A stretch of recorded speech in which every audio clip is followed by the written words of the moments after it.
కాకినాడ జిల్లా సామర్లకోట మండలం వేట్లపాలెంలో జరిగిన భారీ బాణసంచా విస్ఫోటనంపై పోలీసులు కీలక విషయాలు వెల్లడించారు. వ్యాపారి అత్యాశ తెలిపారు. ఈ ఘటనలో 28 మంది మృతి చెందినట్లు వెల్లడించారు. గురువారం జిల్లా ఎస్పీ కార్యాలయంలో జరిగిన విలేకరుల సమావేశంలో ఆయన ఘటనకు సంబంధించిన వివరాలను వెల్లడించారు. తూర్పుగోదావరి జిల్లాలో ఉత్సవాలు, తీర్థాలు, పండుగల సమయంలో బాణసంచా పోటీలు ఎక్కువగా జరుగుతాయని, మంచి పేలుడు శబ్దం వచ్చే బాణసంచా తయారు చేసిన వారికి బహుమతులు కూడా ఇస్తారని తెలిపారు. ఈ నేపథ్యంలో చుట్టుపక్కల గ్రామాల నుంచి పెద్ద ఎత్తున ఆర్డర్లు రావడంతో సూర్యశ్రీ ఫైర్ వర్క్స్ యజమాని అడబాల అర్జున్, అతని సోదరుడు బాణసంచా తయారీ చేపట్టినట్లు చెప్పారు. గత ఏడాది సొంతూరులో జరిగిన బేతాళ స్వామి ఉత్సవాల బాణసంచా పోటీల్లో వీరు విజేతలయ్యారని తెలిపారు. కూడా పోటీ పడేందుకు పేలుడు తీవ్రత ఎక్కువ ఉండే నార బాంబులు తయారు చేసినట్లు చెప్పారు. జాతర సమయం దగ్గరపడంతో తయారీని వేగవంతం చేసిన సమయంలో టపాసుల్లో మందుగుండు నింపే ప్రక్రియలో అంచనా తప్పి భారీ పేలుడు సంభవించినట్లు అధికారులు గుర్తించారని తెలిపారు. సూర్యశ్రీ ఫైర్ వర్క్స్ కు కేవలం 15 కిలోల బాణసంచా ముడి పదార్థాలతో తయారీకి మాత్రం ఉంటుంది. అక్కడ అధిక మొత్తంలో మందుగుండు తయారీ సామగ్రి ఉన్నట్లు వెల్లడించారు. ఘటనపై దర్యాప్తులో భాగంగా 25 ప్రదేశాల్లో శాంపిల్ సేకరించి 8 ముడి పదార్థాలు సరఫరా చేసే కేంద్రాలు ఉన్నాయని తెలిపారు. ఘటనకు సంబంధించి వారి కుటుంబ సభ్యుల క్షేత్రాలు పునరావృతం కాకుండా కఠిన చర్యలు తీసుకుంటామని ఎస్పీ పేర్కొన్నారు. ఈ సమావేశంలో SB DSP Satyanarayana, Samarlakota CI Bhagavan తదితరులు పాల్గొన్నారు. ఫిబ్రవరి 28వ తారీఖు మధ్యాహ్నం 2:15 సామర్లకోట మండలం వేట్లపాలెంలో సూర్యశ్రీ ఫైర్ వర్క్స్ మ్యానుఫ్యాక్చరింగ్ యూనిట్లో ఒక భారీ విస్ఫోటం సంభవించి 20 మంది అక్కడికక్కడే చనిపోవటం జరిగింది. అక్కడి నుంచి ఒక 9 మందిని ఒక హాస్పిటల్కి, 2 వేరే హాస్పిటల్కి, 11 మందిని ఇవాక్యుయేట్ చేసి చికిత్స నిమిత్తం తరలించడం జరిగింది, రెస్క్యూ చేసి. ఆ తర్వాత కంప్లైంట్ తీసుకొని ఎఫ్ఐఆర్ రిజిస్టర్ చేసి అక్కడ లైసెన్స్ ఎవరి పేరు మీద ఉందైతే అడబాల అర్జున్, అట్లనే అతని బ్రదర్ అడబాల వీరబాబు అలియాస్ నాని, వీళ్ళిద్దరి మీద, అట్లానే వాళ్ళ నాన్నగారి పేరు మీద అడబాల సత్యనారాయణ, వీళ్ళందరి పేరు మీద ఎఫ్ఐఆర్ రిజిస్టర్ చేయడం జరిగింది. అడబాల సత్యనారాయణ అనే ఆయన అక్కడే చనిపోయారు.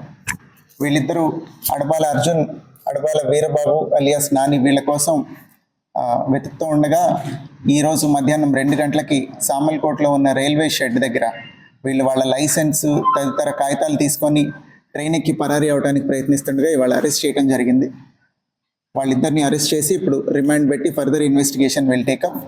దీనిలో ఫస్ట్ ఎయిడ్ కోసం ఎవరైతే షిఫ్ట్ అయ్యారో, రెస్క్యూ చేసి హాస్పిటల్లో క్రిటికల్లీ ఇంజూర్డ్ ఎవరున్నారో వాళ్ళల్లో ఇంకా 8 మంది చనిపోవడం జరిగింది. పూర్తిగా మృతుల సంఖ్య 28కి పెరిగింది. మిగతా 3 ఉన్నారు. ఒకళ్ళు డిశ్చార్జ్ అయిపోయారు, 2 ఇంకా చికిత్స పొందుతున్నారు. సో ఈ కేసులో ఇప్పటిదాకా వచ్చిన ప్రాథమిక సమాచారం ప్రకారం వీళ్ళకి వ్యాలిడ్ లైసెన్స్ ఉంది. అడబాల అర్జున్ అనే అతనికి లైసెన్స్ ఉన్నా కూడా అతనికి LE1 లైసెన్స్ ఉంది, లైసెన్స్ ఫర్ ఎక్స్ప్లోజివ్స్ కేటగిరీ 1. 15 కేజీల ముడి సరుకు, సల్ఫర్ కానీ వేరే ఇంగ్రీడియంట్స్ కానీ అన్నీ కలిపి 15 కిలోలు అతని ప్రెమిసెస్లో పెట్టుకోవడానికి పర్మిషన్ ఉంది.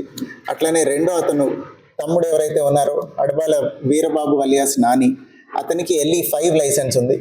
LE5 అంటే ఫినిష్డ్ ప్రోడక్ట్ అమ్మే లైసెన్స్ అనమాట. ఫైర్ క్రాకర్ తయారు చేసిన తర్వాత అది షాప్ పెట్టుకుని అమ్మే లైసెన్స్. అతనికి 500 కిలోలు వరకు ఫినిష్డ్ ప్రోడక్ట్ స్టోర్ చేసి అమ్మే లైసెన్స్ ఉంది.